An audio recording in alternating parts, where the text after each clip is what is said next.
and as we're seeing signs of steady declines in the percent of positive COVID cases in our testing. Massachusetts and most of the region's been battling a second surge of COVID-19 since the fall, and we've acted aggressively to stop the spread of new cases and ensure that our healthcare system can provide life-saving care to both COVID patients and non-COVID patients in every region of the Commonwealth. Making decisions to prevent this insidious virus from infecting our residents is nothing short of a challenge and requires an exceptional amount of sacrifice and hard work from just about everybody. Around the holidays, from Thanksgiving to New Year's, we saw cases spike as folks traveled and spent time with their loved ones. Anticipating that the holiday season could fuel a second surge on top of the one we were already dealing with, the Commonwealth made a significant effort to tamp down on the spread of the virus while keeping our economy and our schools open. We restricted certain types of hospital procedures to create capacity. We deployed teams to nursing homes to support our most vulnerable residents. We placed additional restrictions and capacity limits on our employers and our businesses. As a result, we freed up hundreds of hospital beds, we reduced mobility, and created more space for people to move around safely through the capacity limits we put in place in all industries. We repeatedly begged people to stay home for the holidays this year and discouraged celebrations with loved ones outside their household.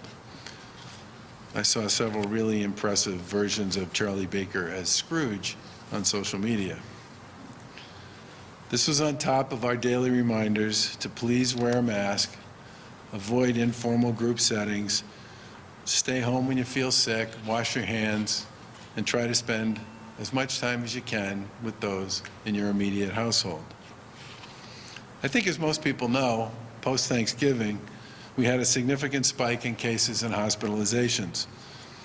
Christmas through New Year's added to the strain on our hospital system. These have been long and hard days for everybody, but our hospital system was able to continue to provide medical care for our residents.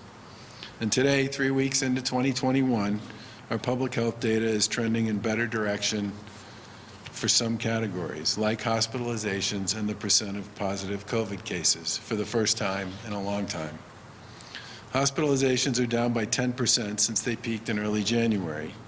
Today we have 2,209 individuals in the hospital, which is down from 2,428 on January 4th.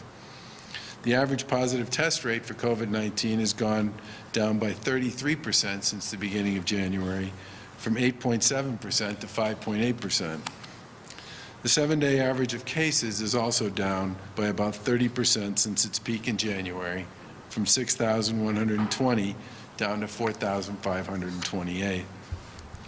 We all know that we are not out of the woods yet by any means, but things do appear to be getting a bit better here in Massachusetts. Vaccines are here. We were just at Gillette Stadium this morning, where the state's first mass vaccination site is accepting patients. Massachusetts is now vaccinating all residents in our Phase 1 priority group, and we're making progress to get shots in arms for our most vulnerable residents and frontline healthcare workers who have been bearing an incredible amount of risk and burden throughout the pandemic. We can't move fast enough to vaccinate our residents, and we're building a big vaccination infrastructure to provide convenient, safe, and equitable access to vaccines for every resident in Massachusetts, no matter where you live. For more information on this, residents should visit mass.gov/COVID-19 vaccine in Massachusetts to learn when and where they can plan to get a vaccine. Vaccines are reaching residents, positive case rates and hospitalizations have stabilized. Those trends are moving in the right direction. As a result, we believe it's okay and it's time to start a gradual easing of some of the restrictions we put in place in the fall.